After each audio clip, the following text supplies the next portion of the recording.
हरिओम. आज 6 जून शुक्रवार 2025. सद्गुरू ब्रह्मचैतन्य गोंदवलेकर महाराज यांच्या प्रवचनातून आपल्याला सांगणार आहेत की भगवंत आणि मी वेगळे नाहीत.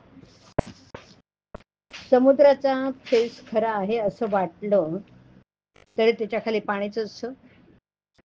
असत्य हे नेहमी सत्याला धरूनच राहतं. जे नाही ते तोंडाने सांगणे ही माया. तिला आपण खरं मानतो. मायेला असत्य मानलं की ब्रह्माला सत्यत्व येतं. आपण मायेच्या पाठीमागे जातो, पण माया ही मृगजळाप्रमाणे आहे असं समजते तेव्हा आपण स्वस्थ होतो. जन्माच्या वेळेस सोहम म्हणत होता आणि नंतर कोहम म्हणू लागला आणि शेवटी देहच मी असं म्हणू लागला. वास्तविक सूर्य आणि त्याचे किरण हे जसे वेगळे नाहीत त्याप्रमाणे भगवंत आणि मी वेगळे नाहीत. सत्य म्हणजे अखंड टिकणारं ते म्हणजे परमात्मा स्वरूप. सच्चिदानंद स्वरूपाच्या ठिकाणी मन चिकटून राहणे यालाच अनुसंधान असं म्हणतात. भगवंता वाचून इतर सर्व म्हणजेच उपाधी होय. मला कळत नाही असं वाटणं ही परमार्थाची पहिली पायरी. आणि मी आणि भगवंत वेगळे नाहीत असं कोणी असं अंगी मोरणं ही शेवटची पायरी. जे जे घडते त्याचा करता परमात्मा आहे. मी फक्त कर्तव्यापुरता आहे असं वाटणं यालाच निष्काम कर्म असं म्हणतात. आणि आले तर भोगले, गेले तर सोडले हे सहज कर्म.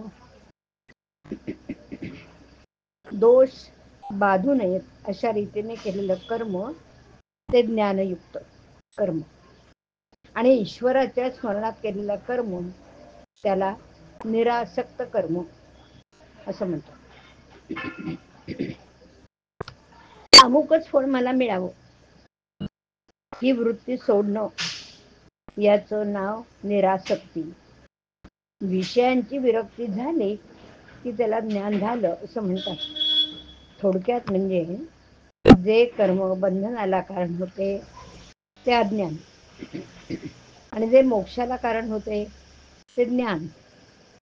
कर्म मार्ग, उपासना मार्ग, नवविधा भक्ती इत्यादी सर्वांनी गाठण्याचे ध्येय एकच असतं. लग्नात ज्याप्रमाणे अमुक एक खर्च मी जास्त करीन, दुसरा कमी करीन असं माणूस म्हणतो, पण मुख्य कार्य हे की मुलीला नवरा गाठून देणं.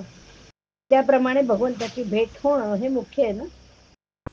आपली देहबुद्धी संतांच्या संगतीच्या आड येऊ देऊ नये. भगवंताच्या स्वरूप दर्शनाच्या आड माझ्या देहबुद्धीचा पर्वत येतो आणि सर्व साधनांचा उपयोग अभिमान नाहीसा करण्यासाठी असतो. नामस्मरणाने हे काम लवकर होतं ना. आणि म्हणूनच सर्व साधनांचं सार भगवंताचं नाम हेच आहे.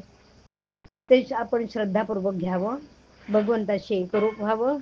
आपण प्रयत्न करीत असताना भगवंत माझ्या पाठीशी आहे ही भावनाच आपल्याला उधळून नाही आणि याची खात्री बाळगा. आणि भगवंताला त्याच्या भगवंताच्या नामात आनंदाने कालक्रमणा करा.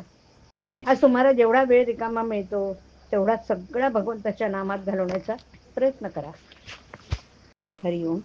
हरिओम तत्सत.